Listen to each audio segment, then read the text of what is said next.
My name's Jack Healy, though most folks just call me Jack.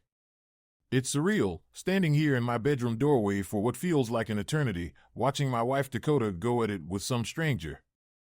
I've got my iPhone out, capturing the whole scene. Managed to snap some decent stills too. They're so wrapped up in each other they haven't even noticed me yet.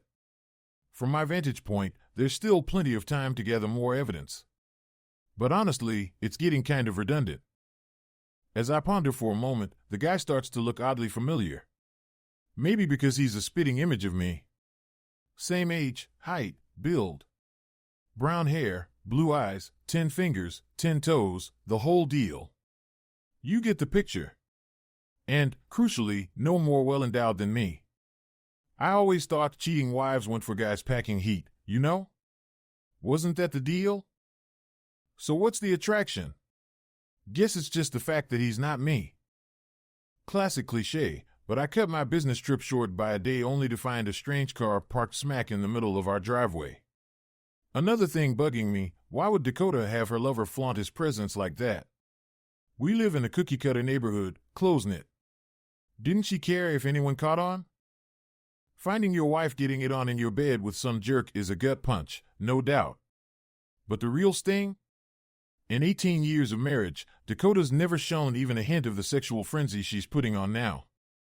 Our sex life was vanilla but satisfying, or so I thought until a few minutes ago. She never once uttered the word fuck in all those years, let alone in the throes of passion. And those other explicit encouragements she's been whispering? Never heard a peep. Strangest part? I'm not boiling with rage. No urge to grab a gun or a bat. Sure, I'm angry, sad, hurt, confused, pretty standard for a guy in my shoes. But I guess I've just come to terms with the fact that it's over. How could it not be? Eventually, I'll want answers, but that's not what matters right now. She did it, and that's the end of us. As I contemplate my next move, I spot a box of Trojans on Dakota's nightstand, still unopened. Why have condoms if you weren't going to use them? After having our 2 daughters, Sheridan, 13, and Helena, 11, Dakota insisted I wear them until I got a vasectomy. She said 2 kids were enough, though I had hoped for a son. I've always regretted not pushing harder on that issue. Then I noticed something odd. Dakota usually had 4 photos on her nightstand, a sort of shrine. Now, 2 of them were missing. The largest was a family portrait from when the girls were babies, and the other was our wedding photo. The wedding photo had always been the smallest, and I never thought much about it until now. The pictures of our daughters were still there, left visible for her lover. What kind of message was that? They were just old-school pictures from kindergarten, nothing special. But now, their absence seemed like the most pressing question to me. I realized I knew where the photos would be. They'd be in the second drawer of her expensive Drexel Heritage dresser, which I was conveniently standing next to. I opened the drawer quietly, and there they were. How did I know? Dakota had a habit of cleaning before the cleaners came, putting anything loose into that drawer. I once joked about it at a party, expecting laughter, but her friends just looked at me like I was clueless. Apparently, everyone cleaned before the cleaners came. A thought struck me, was hiding the photos her attempt at showing some respect? Given the situation, that seemed hard to believe. Maybe her boyfriend insisted? For reasons I couldn't quite explain, I carefully removed the photos from the drawer. It was time to leave. With the photos in hand, I slipped away. It was only 3 o'clock, so I decided to check in at work. I had been gone for a few days and figured there'd be a stack of paperwork waiting. I arrived and headed straight to my office, ignoring any greetings from coworkers. I was focused on isolating myself. I closed the door behind me. First, I displayed the 2 photos I had taken on my credenza. I wasn't entirely sure why, but it felt important. After gathering my thoughts, I called my longtime friend N.S.H. Dixon, ESQ, a family law attorney. We had been college roommates, and despite his rich kid snob persona, we remained close. He always insisted on being called NSH. When I pointed out how pretentious that sounded, he simply said, "Well, I am." Despite his quirks, I liked his honesty. I called him to annoy him, a privilege of being his best, and likely only, true friend. Reaching NSH was a challenge. I had to navigate through 3 assistants because he wouldn't give me his cell number, reserved for clients to track billable hours. I joked he should have 2 phones, as all pretentious people do. Jackson, good to hear from you. What can I do for you? He never called me Jack, just to irritate me. I need your cell number, YH.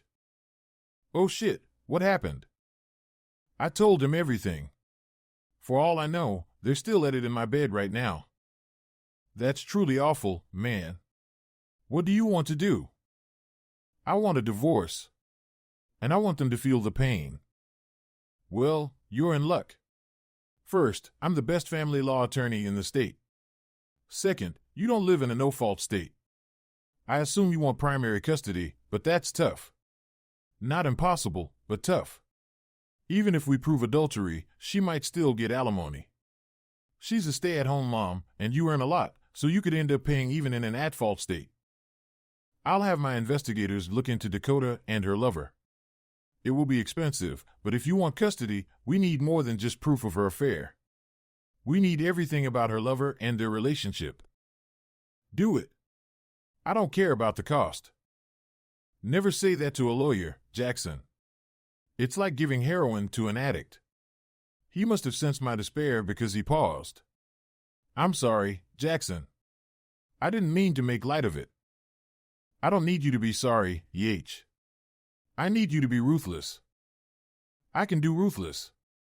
This will take a few weeks. You'll need to act normal around your wife. Can you manage that? Yes. I provided the necessary information and sent him the evidence I had. He emailed me the retainer form, which I signed and returned while still on the phone. I hung up feeling more determined, though deeply dejected. A knock on my door pulled me from my thoughts. Come in. My admin assistant, Franny Graybull, entered hesitantly. Everything okay, boss? She asked timidly. Yeah, Franny, everything's fine. I wrapped things up early and decided to come home. I know, Jack, but when you walked by without saying hello or even acknowledging me, I got worried. Plus, you've been in here for over an hour. I'm sorry, Franny. I've just got a lot on my mind. Franny had been my assistant for over 15 years. I hired her as a favor to my wife. She was an old friend of Dakota's who had faced tough times. Her husband had been killed in a stateside military accident, leaving her with only a $12,000 life insurance policy. With 2 kids, that money didn't go far. Despite the initial favor, I never regretted hiring her. She turned out to be a highly competent assistant. Okay, Jack, I'm heading home now. She still looked concerned. As she turned to leave, she noticed the photos on the credenza and paused. Are those new? Yeah, I thought I'd bring them in to remind me why I do this and what's important. Oh, that's so sweet, boss. Have a good evening. Bye, Franny. I considered confiding in her because I trusted her, but I remembered what had said about acting normal, so I let it go. How do you act normal after watching your wife with someone else just hours ago? I knew going to a hotel wasn't an option. Too many people had already seen me, so I had to head home. My mind raced during the 20-minute drive home, trying to figure out how to act normal. I still didn't have a clue as I pulled into the garage. Dakota heard my car and met me at the door. I saw fear, worry, and a hint of anger in her eyes before they quickly disappeared. She gave me her best smile. Oh my God, Jack, you're home. We didn't expect you until tomorrow.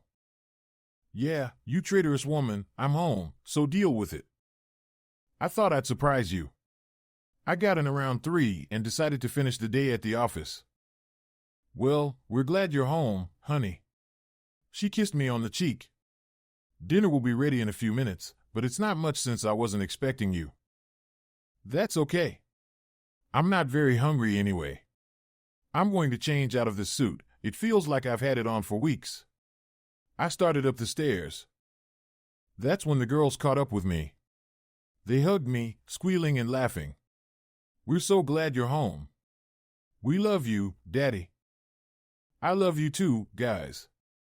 I miss you so much when I'm gone on these trips. Their greeting gave me courage and direction. I knew I could maintain the deception, at least for their sake. When I finally extricated myself from the kids, I continued up to what used to be my bedroom. Everything looked normal, the bedding smelled fresh, and the room was spotless, nothing unusual there. Our bedroom was always immaculate, but now I understood why. She must have noticed me staring at her nightstand. The two missing photos were the only thing out of place. I was trying to get a grip on my emotions when her voice startled me. I'm sorry, honey. I accidentally broke the frames while cleaning. I took them to Aaron Brothers to get them reframed. I nodded in understanding without looking at her and kept changing. At some point, she left. And in case you were wondering, she smelled fresh as always, just like every day when I got home. My acting abilities weren't the best because Dakota was as nervous as a cat during dinner and the rest of the evening. I managed to mostly avoid her by helping the girls with their homework. The dinner, usually a boisterous and light-hearted affair, was eerily quiet. The girls sensed something was wrong but didn't press it. Dakota kept staring at me with an unreadable expression. If I was going to pull off the normal act like wanted, I needed to do a lot better. After the girls were in bed, I poured myself a glass of Maker's Mark and collapsed into my well-worn recliner in my den, my man cave, as Dakota called it. It was the only room in the house that I could truly call my own, reflecting my tastes. I considered it warm, inviting, and comfortable. Dakota called it nouveau embarrassment. I knew I would have to face her before bed, so I was contemplating how best to do that when Dakota solved the dilemma for me. She came in, looking worried and wringing her hands. Under normal circumstances, Dakota would avoid my room like the plague. She headed for the couch opposite my chair. Come sit on my lap, sweetheart, I said as lightly as I could, patting my knees. Her face brightened, and she quickly jumped off the couch and plopped down on my lap. I gave her a quick peck on the cheek. I'm sorry I was such a dud at dinner. My trip didn't go as planned, and I've got a lot on my mind, so I was distracted. She brightened considerably. That's okay, Jack. I knew something was bothering you. If you give me a chance, I'll make you forget all about your work problems later tonight. We did make love, but it was the same gentle coupling as always, with snuggling and sighs of contentment from both of us. I thought that's what she wanted. It was nowhere near what I had witnessed earlier. Dakota held me tightly and said, "You know I love you, Jack. You have made my life whole." I almost felt sick. How could she do that? How could someone be so deceitful so easily? Her lies and deceptions flowed from her as effortlessly as reciting a recipe for quiche. The answer came to me, she'd been doing it for a long time. That realization sent a chill down my spine and a heavy weight settled on my chest. In a few moments, I could hear her rhythmic breathing, indicating she was already asleep. Not 8 hours ago, she was with her lover in this very bed, and now she fell asleep instantly. What kind of person can do that? Needless to say, I didn't sleep a wink. I managed to pull myself together enough to go to work early in the morning. I needed to leave before Dakota got up to get the girls ready for school. I left a quick note on the dry erase board in the kitchen that we used regularly, had to get to work early, start working on the problems I told you about. Somehow, I managed to act reasonably normal for the next couple of weeks. It got easier as the days went by, waiting for word from EH.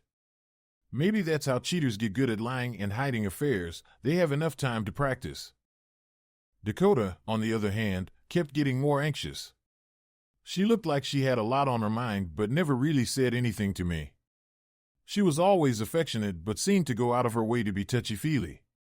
She must have told me she loved me 25 times a day. She even complimented me on my clothes. She had to be alarmed about the missing photos, they didn't just walk away by themselves. So far, she was taking the don't ask, don't tell approach. I hoped that would continue for a bit longer. Franny had been acting odd too. She probably sensed the slightest changes in my mood and demeanor, knowing me so well. She kept pushing me to talk about it, almost to the point of annoyance, but I kept silent, only saying that work pressures were piling up. She always knew when I was lying. What troubled me most was that she kept gazing intently at the photos on my credenza. What was up with that? I'd accepted long ago that I wasn't good at reading women's moods. I couldn't tell if Franny was sad, worried, or angry, but every time she left my office after staring at the photos, I saw that indecipherable look on her face. I think women are better at that than men. I was seriously beginning to question my sanity. I wasn't feeling any of the emotions I thought I should have. Instead, I just felt dead inside. Every waking moment was like having a 50-pound weight on my chest, making it hard to breathe. I was merely going through the motions of being alive. I needed this nightmare to end soon. That's when I got the call from EH to come to his office immediately. Yeah, we got them by the throat. But this is the hard part, Jackson. I need you to brace for impact. She has been seeing Mr. Du Bois for a very, very long time, even before you were married. My fact finders say he was bragging that he had sex with Dakota the morning of your wedding, just a few hours before the ceremony. According to Du Bois, Dakota told him she was going to give you sloppy seconds on your wedding night. I should have been furious, even homicidal, but all I could think to say was, how did your investigators learn that? It's better that you don't know, Jackson. A lot of the really good stuff we can't use in court anyway. And if I wasn't such a good attorney, we might even get in trouble for it. He laughed loudly at his attempt at humor. Shit, the kids. I wonder if they are mine. I could tell just by looking at him that there was more bad news to come. There's more, isn't there? Holy shit, could she be married to him too? You know, one of those people who lead two different lives with two different families, a bigamist, I think it is. Oh, Du Bois is married all right, but not to your wife.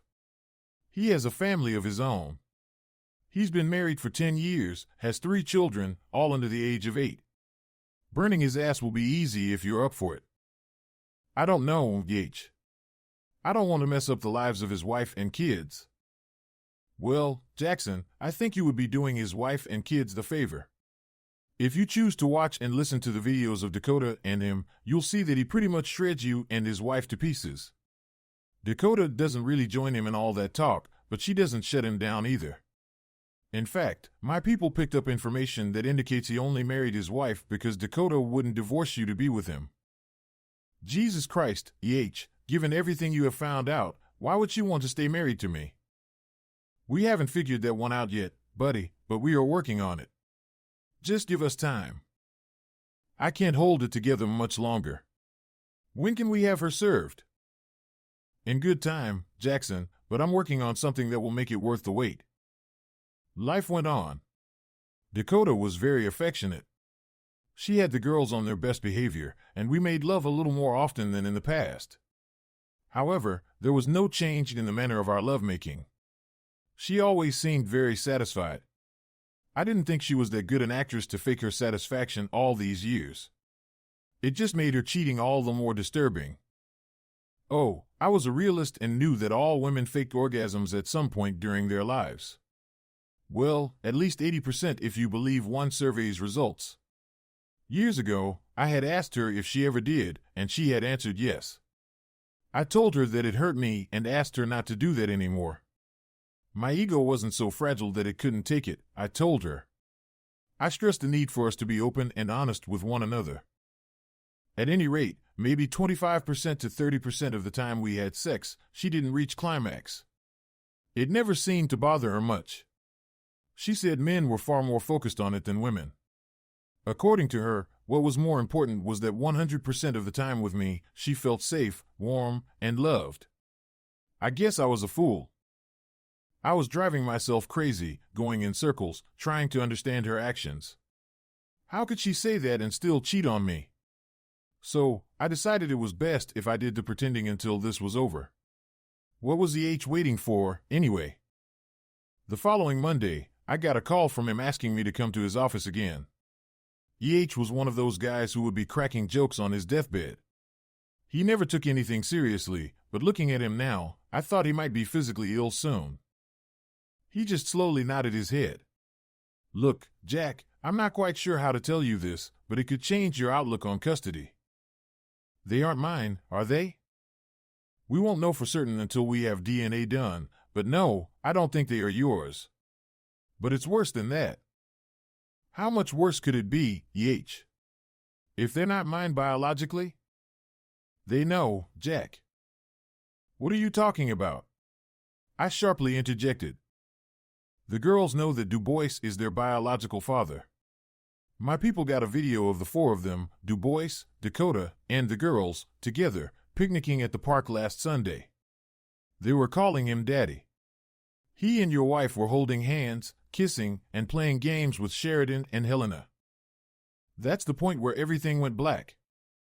When I came to a couple of minutes later, I remembered Dakota telling me while I was mowing the lawn last Sunday that she was going to take the girls to the park. What a liar.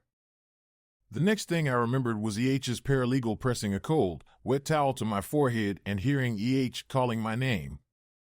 Jackson, what happened to you? You passed out. Let me call the paramedics. No, I'll be fine. I was shaking my head, trying to restore the blood flow to my brain. Sorry about that, EH. It's like my whole life has been a fraud. Buddy, you just said the magic word. What word? Fraud. I've been thinking, you are a nicer man than I am. But if I were in your shoes, I would want real, permanent revenge. I wouldn't be satisfied with tipping off his wife and divorcing Dakota. I think I might have a way to do that. Did you know that you can have a marriage annulled for fraud? We've been married for 18 years, EH. How the heck can I get an annulment? In our state, if the marriage is a fraud, the length of time is irrelevant. You just have to file within 4 years of discovering the fraud. I won't sugarcoat it, it wouldn't be easy, but it might be worth a try. If you can get an annulment, you wouldn't have to pay any alimony. You probably won't have to pay child support anyway, but it is a possibility depending on the judge. What? You can't be serious. Child support? Unless we can prove Dakota and Du Bois deliberately and fraudulently had you raise Du Bois kids, there's a chance you'd be stuck with it. But that's not my main reason for suggesting the annulment. If we file for divorce, your case might not get much public attention.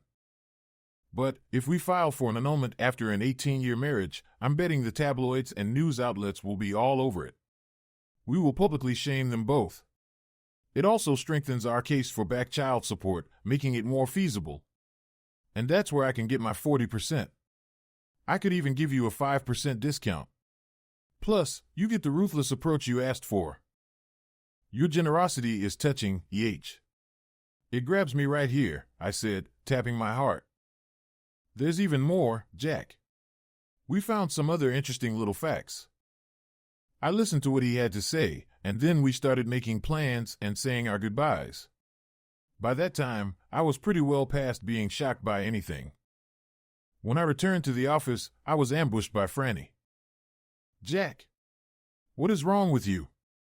You look like death warmed over. I'm going to take you to the doctors right now. No, Franny. But Jack. I said that will be all, Miss Graybull. She looked shocked at my tone but reluctantly left. She seemed incredibly downcast. I didn't care because I had gotten an education in EH's office earlier. I had expected it at some point, and I wasn't disappointed. Less than 30 minutes after dismissing Franny, Dakota's lithe figure appeared in my doorway. She was obviously braless, wearing 4-inch heels, and showing cleavage down to her navel. She was stunning. What a waste. Franny called me. She said something was wrong. I gave a sarcastic snort, interrupting her.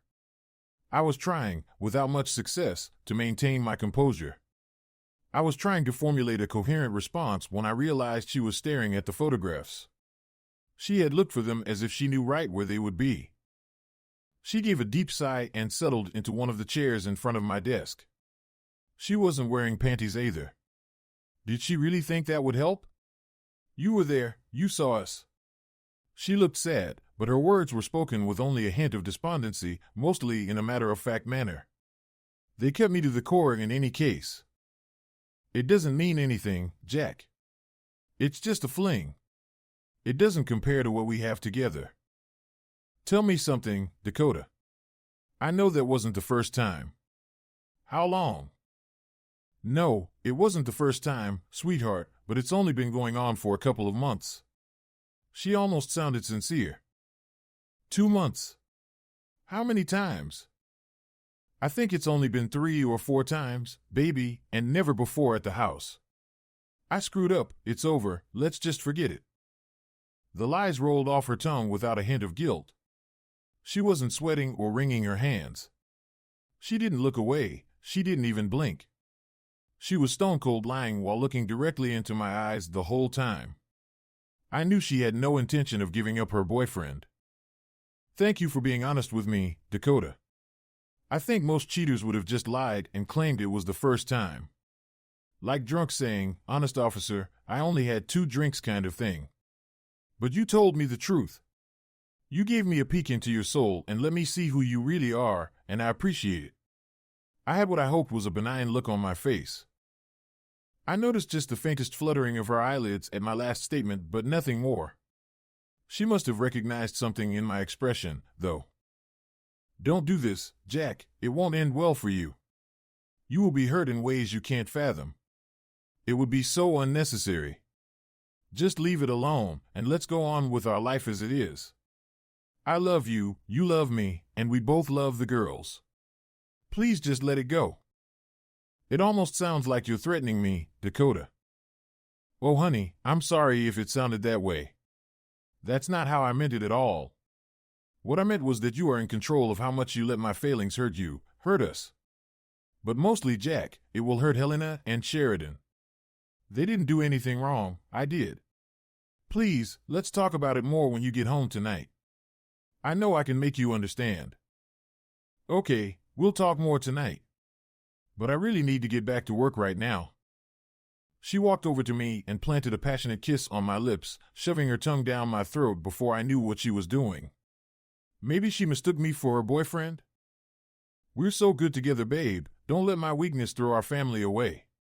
She turned and sashayed out the door like she didn't have a care in the world. I was so shocked I just sat there dumbstruck and wide-eyed for about 5 minutes before I hit the intercom. Miss Grable, can you come in, please? How long have you known Miss Grable? You told her about the photos, didn't you? Silence. She was dabbing her eyes with a hanky as she sat stiffly in her chair, looking downward. I'm waiting for an answer. She looked up. So now it's Miss Grable, after all these years? Yes, and it's Mr. Healy for now. Are you going to fire me, Mr. Healy? You know I really need this job. She was openly sobbing now. Not if I get a truthful answer from you and you are willing to give an affidavit to my attorney. What will it be? I've known for a while. I disgustedly reached over and picked up the company phone. Hi, Georgina, I need to speak with William about a problem. William Bill Cody was the VP of Human Resources. Franny interrupted me. Please, don't do it. I'm sorry, Mr. Healy. I knew before you hired me.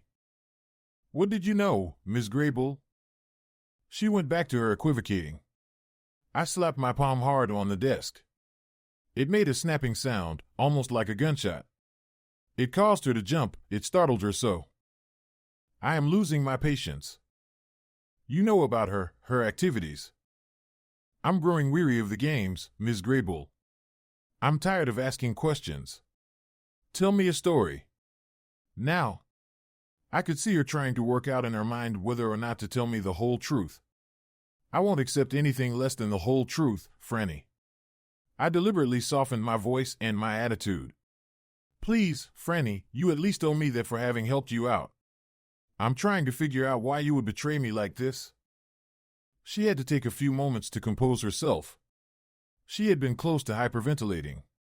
Then she told me everything. Byron Du Bois was her cousin on her mother's side. She knew about his relationship with Dakota and that it started back in high school. And she knew Helena and Sheridan weren't my kids, and that, in fact, having Du Bois father the girls was a deliberate act. Each revelation felt like another stab in my heart, piercing not just my love for Dakota but also the trust one had placed in Franny. I trusted you completely, Franny, I said, my emotions getting the better of me. Why did Dakota push so hard for me to hire you? To keep watch over you. She wanted me to inform her if you ever got close to uncovering her other life, she admitted, her head bowed in what seemed like shame. Shame now? Seriously? And she wanted to know if you ever cheated on her, she added, barely audible. Oh, for heaven's sake. Do you have any idea why she even wanted to marry me in the first place? I asked, exasperated. Especially after she was just in here professing her love for me and begging to stay married? You might not believe it, but she does love you, Franny insisted. I let out a bitter scoff. That's a tough one to swallow right now. It's true, Mr. Healy. I asked her that question years ago. She said she genuinely loved you but needed Du Bois. So, my life was ruined because she needed your cousin? I couldn't contain my disbelief, and Franny's nods only exacerbated it. And what about the kids, Franny? Jack. I mean, Mr. Healy. I motioned for her to continue. Are you sure you want to know? It's going to hurt more than you can imagine. People keep saying that to me. How much worse can it get, Franny? I asked, though each time I asked, it seemed to escalate. And this time was no different. Franny's tears had dried up, replaced by a look of pity as she prepared to deliver the raw truth. Dakota told me she got pregnant by Byron so her babies would have alpha bloodlines, she revealed, watching my reaction carefully. So, I'm the beta? I couldn't help but burst into laughter. It was just too absurd. After telling Franny I'd arrange a meeting with EH and demanding the truth, I let her go. But before she left, I asked, do you think I'm really a beta? Tears filled her eyes again. Yes, but that's not a bad thing. That's enough, Ms. Graybull, I interrupted her, and she left with a sob, closing the door behind her. I didn't know where else to go, but I knew going home wasn't an option. So, I took a chance and called my friend Butch, hoping she was still in the office. Luckily, she was, and I headed straight to her office. Let me tell you about Butch. Her real name is Cheyenne Gillette, and she's the director of IT.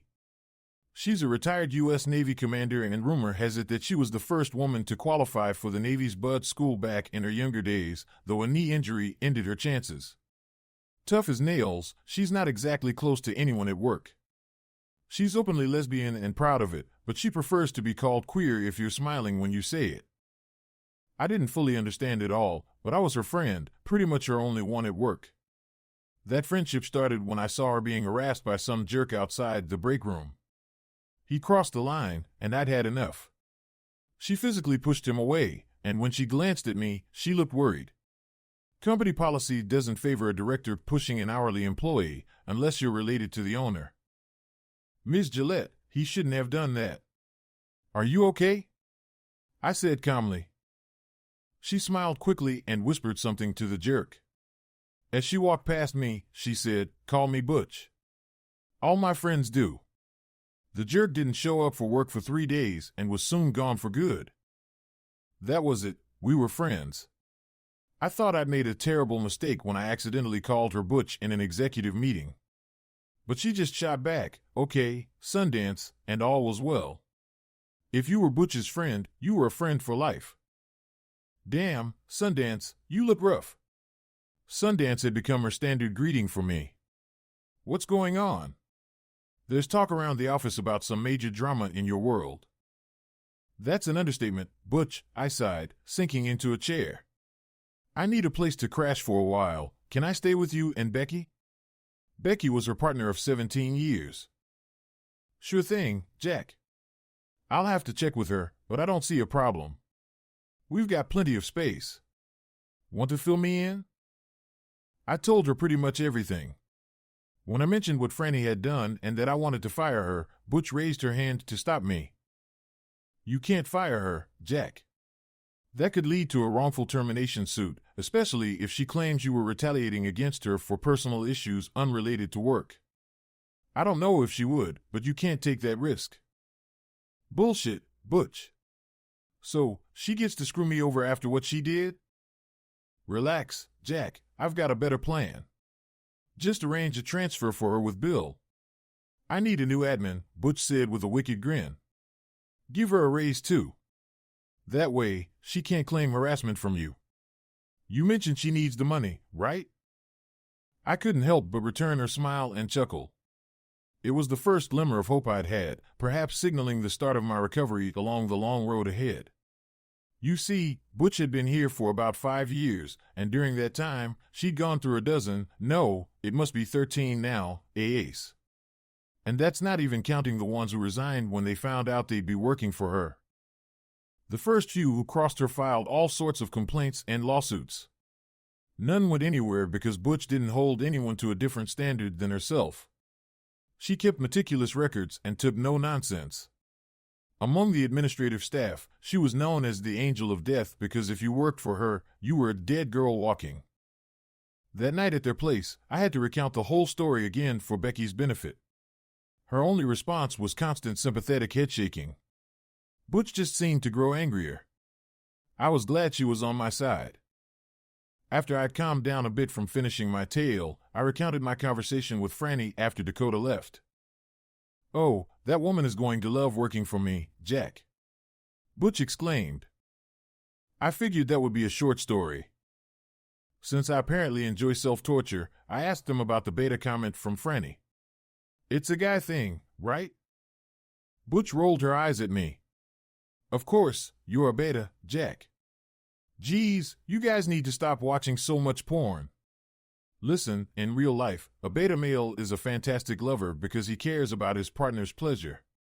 He's faithful and a great father. He'll actually talk to his wife about more than just sex. He's protective of his family, does chores, and is dependable. He's not threatened by his wife's independence. Franny wasn't insulting you, she was complimenting you. But what about Dakota's alpha gene comment? I queried. Becky chimed in, you'll have to ask Dakota about that. Eventually, for your own peace of mind. I don't pretend to understand her motives, but I can see her reasoning. What? Are you? Relax, Jack, let me explain with a question. Would you say Butch is an alpha or a beta? Definitely an alpha. You're wrong. She may be an alpha at work, but at home, she's definitely a beta. Why do you think I've stayed with her all these years? She embodies all those traits she described about betas when she's at home. I was genuinely taken aback. Glancing at Butch, I saw a knowing smile on her face as she nodded. That's correct, Jack. I take the lead in our relationship, both in and out of bed. At work, Butch has to be the alpha, but it allows her to be the beta at home. She needs both roles to feel whole. And Jack, truthfully, we all exhibit alpha and beta traits depending on the situation, unless, of course, you're a sociopath. Butch's eyes were soft as she looked at Becky, a clear display of their deep connection. I recalled similar looks from Dakota. Could it really be true? Men can probably do the same, but generally, women are better at compartmentalizing. Dakota was likely telling Franny the truth when she said she needed both of you to feel complete. Butch rose and settled into Becky's lap, and they shared a passionate kiss. I started to excuse myself, standing up to leave. Don't go, Jack, they said simultaneously. We'll behave, they added with a chuckle, somewhat embarrassed. It's true, Jack. Becky is my soulmate, but she's the one who runs things here. How are you feeling about all this? It took me a while to process and articulate my thoughts. This newfound insight was challenging to grasp, but it shed light on the contradictions in my life. After listening to you both, I believe she genuinely loves me and needs me. But the issue lies in the fact that instead of being honest about her needs from the start, she built our life on deceit. And she did it for her own selfish reasons. She knew I wouldn't agree, so she lied. I'll never forgive her for that. So, what's your next move, Jack? What about your kids? They love you, and you love them, right? You can't just turn that off because of what their mother did. I don't know, Butch. I honestly don't. I do know that Dakota and I are getting divorced, and nothing will change my mind. It might seem petty, and it could strain my relationship with Helena and Sheridan, but I'm going to make Dakota and her lover pay, and pay dearly. Out of curiosity, what are your thoughts on Franny's role in all of this? Becky remained silent, but Butch spoke up. In a way, Sundance, her betrayal feels worse to me. Your wife is who she is, flawed as she may be, driven by her own notions of love and need. But Franny's disloyalty was calculated and unforgivable. Leave her to me. I nodded, knowing they understood. I'm heading to bed, guys. Thanks for letting me stay here. My phone had been buzzing all night with messages from Dakota. I didn't bother to read or respond to any of them. The following day at work, I arranged for Franny's transfer to Butch's department, effective the following Monday. I couldn't help but wonder how she'd fare under Butch's management. Meanwhile, she was granted paid leave for the remainder of the week. I continued to stay at Butch and Becky's place, grateful for their hospitality. I remained steadfast in ignoring all attempts at contact from Dakota. There was no point. I made it clear to the security desk that Dakota was not to be allowed anywhere near the office or parking lot. A few days later, I had an unexpected visitor at the office, Montana, Dakota's older sister. It seemed I had forgotten to inform security about her. Montana and I never had the best relationship. She always seemed to have a smirk whenever she was around me, as if she knew something I didn't. With her trademark smirk, Montana stood in my doorway unannounced. Maybe today, I could wipe that smirk off her face. "What do you want, Montana?" I asked, already knowing the answer. "Can I at least come in and sit down, Jack?" "Sure, but don't get too comfortable." "You won't be here long," I replied, gesturing to a chair. "Look, Jack, I know we haven't exactly been friends, but please just hear me out for a minute," she said, still exuding an air of superiority. "You know she loves you, Jack, and she'll do anything to make things right. Do you believe she loves you?" I couldn't help but laugh. "You know, Montana, I actually believe she does love me. But it doesn't matter. I have nothing but contempt for her. Anything else? I'm quite busy." "You're an asshole, Jack. You always were. I don't know what she sees in you." "Well, at least we agree on something, Montana." "I don't know what she sees in me either," I retorted with disdain. "I didn't come here to argue, Jack. Since you won't talk to her, she wrote this letter for you." She handed me a thick white envelope with "For my dearest Jack" written in Dakota's handwriting. With a dramatic flair, I walked over to the shredder and fed the unopened letter into it, all the while maintaining eye contact with Montana. Now the smirk was on my face. "You're a childish fool, Jack. You're bringing a lot of pain on yourself and your family," she spat as she stormed towards the door. "Hey, Montana, before you go, care to explain Brockton Bozeman?" I asked, stopping her in her tracks. She froze, her arrogance crumbling. "I don't know what you're talking about," she replied, her voice tinged with desperation, her facade crumbling. "I'll bet your husband Troy would be interested in." "No, Jack, please." She was falling apart. "This has nothing to do with Troy. I was just trying to help Dakota. She genuinely loves you." Tears streamed down her cheeks. She seemed to realize the gravity of the situation. "Is there anything I can do?" "You have 1 week, Montana. If you don't come clean to Troy about everything, or if you try to sugarcoat the truth about your other life, he'll know everything. I have plenty of evidence, and he'll see it all. He's going to find out anyway, but because I'm giving you the benefit of the doubt, I'm giving you a week to try and convince Troy to accept your lifestyle. But if he doesn't come to me in person within a week and tells me he's fine with it, he'll see everything. Jack, please, I know you may not believe me, but I love Troy. He's everything to me." I've heard that before." In just 5 minutes, she went from being arrogant to desperate. I almost felt a pang of guilt for putting her through this. "Believe it or not, Montana, I do believe you. That's why I'm giving you a week. If I didn't believe you loved him, he would have received a hefty package at work by tomorrow. Jack, please, I'm begging you. Are your boys really his, Montana? Please, Jack, it's not what you think. Let me explain. I had my answer. You have 1 week. Goodbye, Montana. Please close the door on your way out. I focused on some papers on my desk. I couldn't bear to look at her any longer. I didn't know Troy well, but he deserved to know. You see, EH's investigators had uncovered that Montana, a couple of years older than Dakota, was leading a similar lifestyle. Maybe Dakota got the idea from her, or maybe they both took after their mother or Cosmo. It didn't matter. I heard the door close. I picked up the phone. Yeah, EH, let's move forward. Good to hear, Jackson. But you'll have some tough decisions to make. It's all been tough so far, EH. What now? It's a clear case for annulment with the evidence we have and Franny's affidavit. We file your petition along with your sworn declarations and then serve her. It's straightforward. I'll make sure the media gets wind of it. But if we go this route, you'll be giving up all visitation and custody rights to your kids.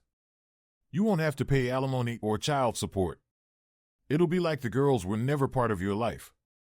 He paused. Unless, of course, Du Bois and she agree to let you see them, which is unlikely after we expose them. I need your full commitment on this, Jackson. Either you're fully on board until the end, or we file for divorce and you walk away much poorer. What's your decision, partner? Damn, EH, I need some time to think. I'll get back to you in a couple of days. All right, Jackson, but I'm ready to proceed whenever you are. Keep me posted. I cherished my daughters. Initially, I was upset when I heard them calling Du Bois daddy. Then I realized, to them, they had two fathers who loved them. It wasn't their fault. Who knows what Dakota had told them? I was torn. I discussed it with Butch and Becky when I got home. They wouldn't give me a definitive answer, and I couldn't blame them. I hadn't made up my mind either. But, because of the girls, I was leaning towards divorce. Then Dakota made the decision for me. She had spoken to Montana. What a surprise. After work, I stopped by the Horsehead Bar and Grill, a quiet place to gather my thoughts. It wasn't quiet for long. Hey, Jack. Dakota. We need to talk, Jack. But first, come outside with me. She didn't wait for my response. I finished my drink, left some cash on the bar, and followed her outside. Once out, she pointed to a Chevy SUV. See them, Jack? Shielding my eyes from the sun, I saw Du Bois with Sheridan and Helena inside. My girls looked distraught, tears streaming down their faces. Du Bois didn't even glance my way as he drove off. What had Dakota done? With malice, she made my decision for me. Unless we come to an understanding right now, Jack, that's the last time you'll see your daughters. If we divorce, I'll get custody. You'll have visitation, but I'll make sure it's minimal. I'll blame you for tearing our family apart. By the time I'm done, they won't want to see you again. Despite everything, I was shocked by her audacity, especially involving Sheridan and Helena. What do you want, Dakota? I want us back together, Jack. I want our family reunited. You just have to accept Byron's place in my life. I know they're not biologically mine, Dakota. Of course they're your daughters, Jack. I loved two men, and I wasn't sure who the biological father was, but I knew you were the best man to raise them. You're still lying, Dakota. I can always tell. How do you figure that, Jack? Your lips move when you lie. It took her a moment to realize what I meant. Jack. Get away from me, you vindictive bitch. See you in court. I drove off and called EH. Go for the annulment, EH. I'm all in. And take care of that Du Bois jerk too. I hung up before he could respond. It was clear she'd use the girls against me no matter what. I had to end it. Maybe someday I could explain to Sheridan and Helena. I moved out of Butch's place to a hotel and handled all the admin stuff.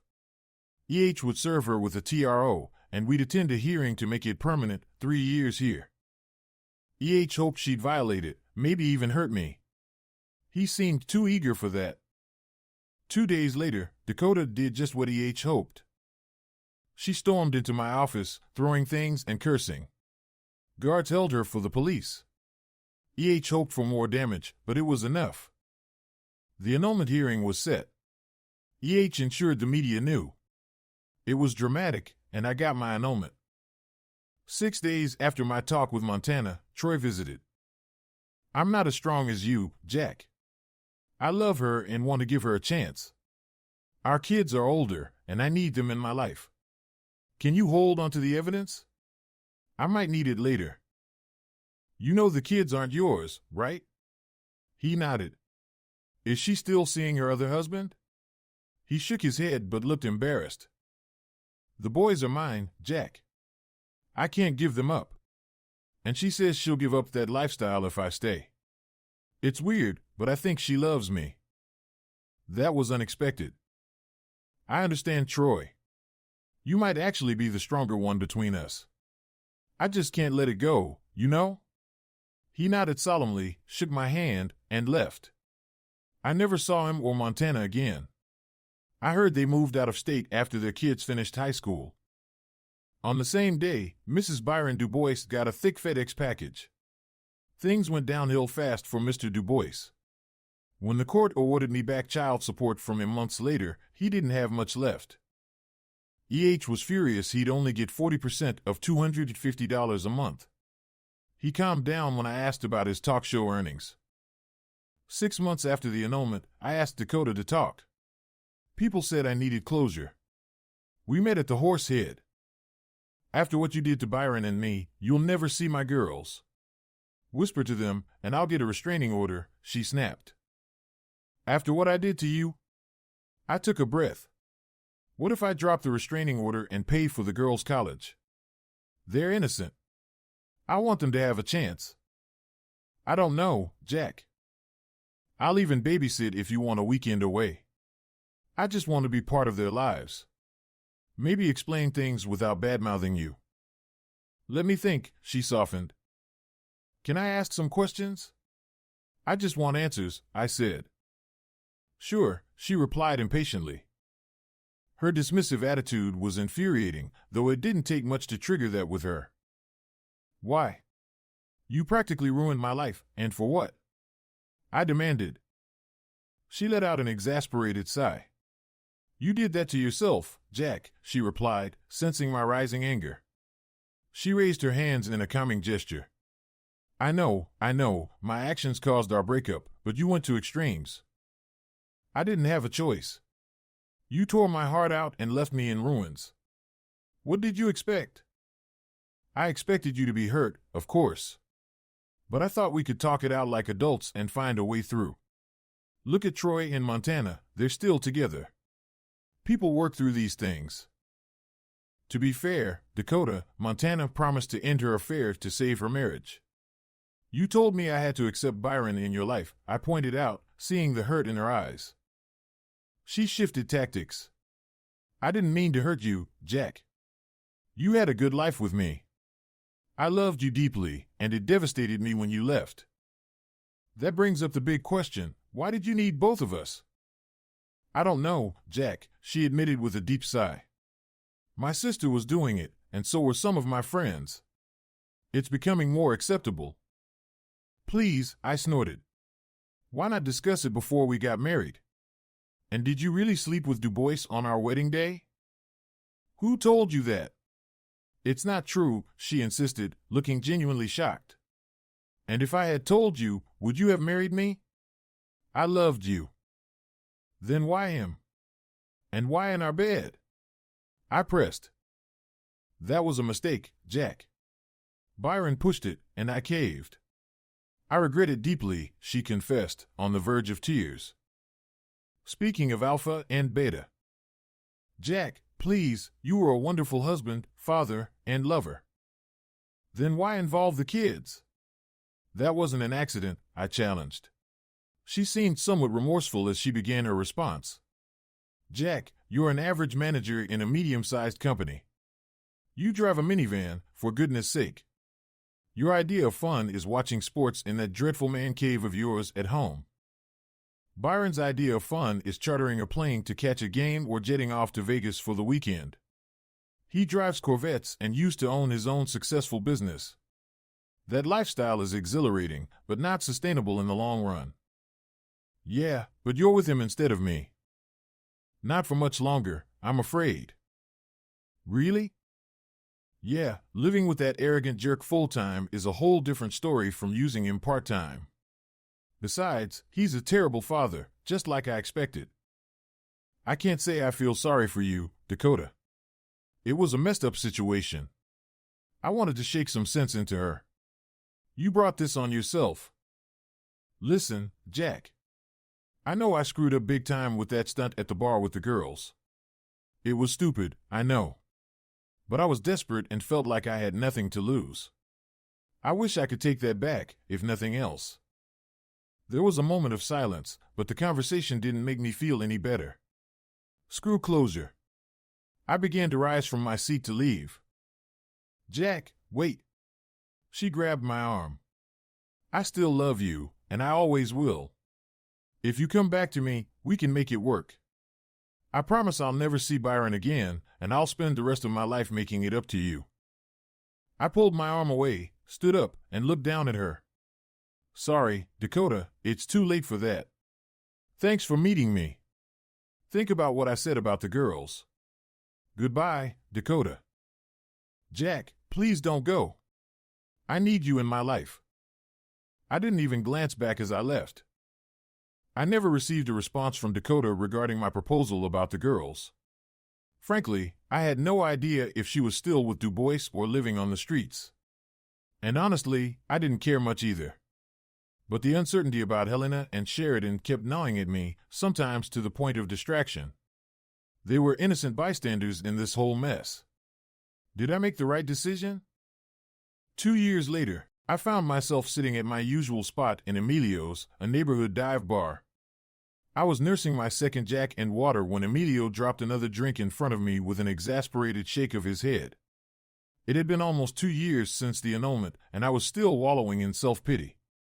If it weren't for my generous tips, Emilio probably would have kicked me out long ago.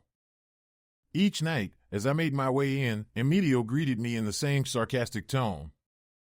Great, here comes Mr. Sunshine. Try not to drain the life out of my bar again tonight, Jack, he'd say, clearly unimpressed with my demeanor. The lady at the end of the bar bought you a drink, he added, jerking his head to the left. Are you going to unload your troubles on her and drive her away like you did to the others, costing me money, you jerk? With that, he stomped off, muttering to himself. And to think, I thought Emilio had replaced the H as my best friend. Glancing over, I saw Franny approaching. Well, that was unexpected. I found myself frozen in place as I watched her. I had only encountered Franny a couple of times in the office building. I made a point of ignoring her entirely, but she once cornered me outside the break room. I'm not resigning, Jack. If the boss wants me gone, she can fire me herself. I won't give you the satisfaction, she declared before walking off in a huff. Fuming, I stormed into Butch's office. Why is she still here? I demanded. Calm down, Sundance. I treat her like any other assistant I've had. She's just exceptionally good at what she does. If she fails, but Franny stays as long as she delivers, Butch explained. And now, there she was standing before me, still Butch's assistant. That was quite a feat. Her resilience had eventually eroded my animosity toward her. I simply regarded her as a distant relic of a past life. Hey Jack, how have you been? Franny asked. When I didn't respond immediately, she continued, Can we talk? After a moment's pause, I replied, Yeah, Franny, I suppose we can. Thanks for watching. Subscribe to the channel not to miss new videos.